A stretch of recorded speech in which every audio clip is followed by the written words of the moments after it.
Good morning, friends, and welcome to another episode of Olivia's Corner. I'm Olivia. I'm a creative. I'm in school for writing for film and television. I play D&D. I DM D&D. DM? Yep. And I'm writing a movie. If you'd like to come along for discussions about film and television, for D&D content, for ideas, venting, ranting, map making, any of this fun stuff, make sure you're subscribed so that you get notifications when I put out new content. Welcome aboard.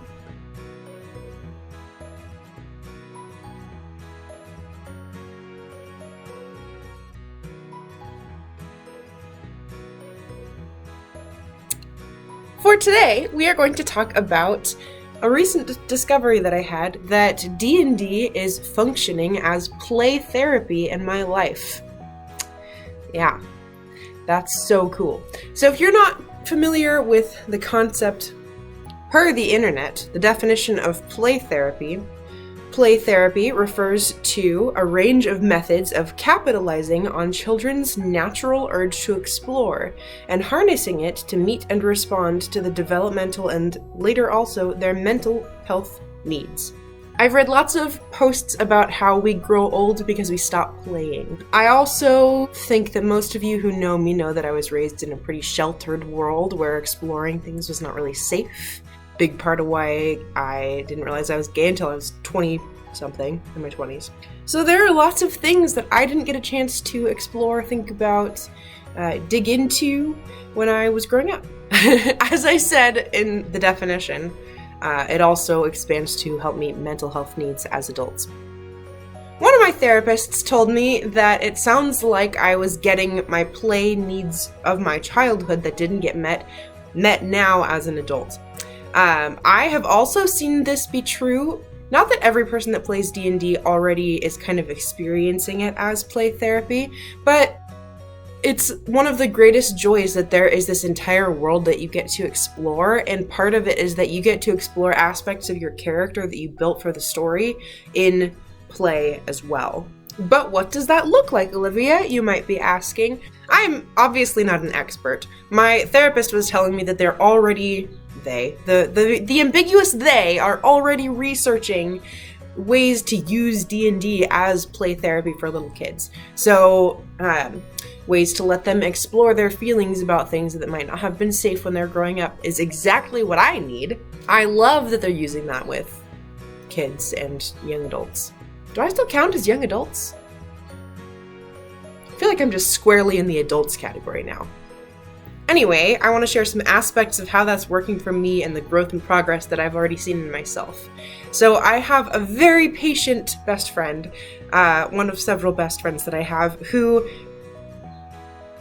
in his campaign, my character is Ellery, that you've seen frequently, my cute little blue sea elf girl, and she is, I just confessed this to my co-players recently, she is in love with her best friend from the city that they met her in, and I don't think she knows it yet. I think she still is clueless that those are the feelings that she's feeling, or maybe she's starting to go, well, this is different than how I feel about just my friends, but she just has no idea. And I might need someone to push me in that direction. I might need one of them to go, hey, life's short, go talk to the girl. So here's where that turns into play therapy. I am terrified of talking to women. A lot of that comes from a lifelong sense of compulsive heteronormativity, which I've kind of talked about before, where it felt like the only option growing up was to be attracted to men. I didn't know it was an option to be attracted to women. So whether I was conscious of any of those feelings or not, they all got shut down. So I've still got this is weird to talk about to the whole internet, but so I've still got this very strong sense of, oh no, that's wrong, we can't do that. Through play therapy, through D&D, anytime that some of those feelings kind of come up, I can talk to my friend and I can go away from that session of D&D and go, that was really uncomfortable, but I don't think that means it was wrong. So let me go think about that for a while and come back.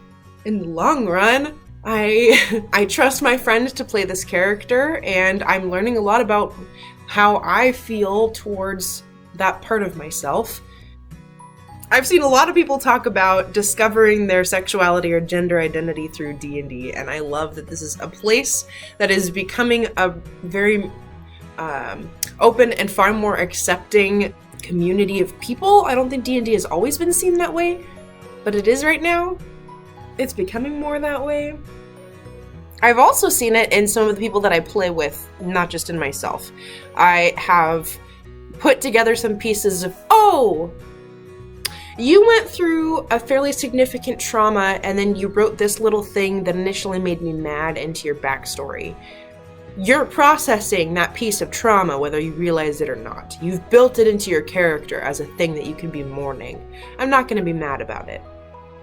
So D&D and play therapy, it's amazing! I would love to teach a generation of young people about D&D so that we can move into this next stage of growth in the world. That's my contribution right now to the world. Okay, I know this is a brief episode. Thank you for coming along with me. I appreciate you showing up and tuning in. If you have questions, if you want to reach out and talk about it, if you want to play D&D, let's talk about it. I'd love to. Okay, that's all. Thanks for watching, and I'll see you next week. Okay, bye.